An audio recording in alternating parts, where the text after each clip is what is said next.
ভাবতে পারেন ১৮ বছরের এক তরুণী যার বাসা আসলে একটা অফিস টয়লেট।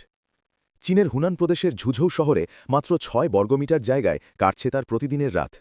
মাসে মাত্র ৫০ ইউয়ান, প্রায় $৭, শুধু বিদ্যুৎ আর পানির বিল। তার নাম ইয়াং। হুবেইয়ের গ্রাম থেকে শহরে এসেছে ফার্নিচার বিক্রি করতে।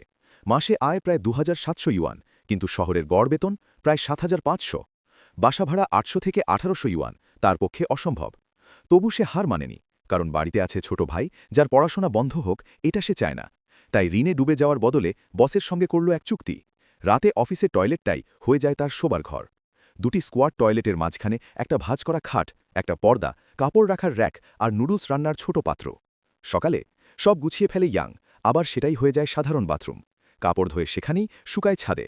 ২০২৫ সালের শুরুতে তার এই জীবন ভাইরাল হয়ে যায় অনলাইনে। কেউ স্বপ্নের জন্য লড়াই করে আরাম ছেড়ে, কেউ পরিবারের জন্য নিজের ঘরটাই ত্যাগ করে। এটাই কি সত্যিকারের সংগ্রাম নয়? এই মেয়েটির জীবন সংগ্রামের জন্য একটা লাইক দিয়ে যান, কমেন্টে আপনার মতামত লিখুন, আর এরকম বাস্তব গল্প জানতে সাবস্ক্রাইব করুন।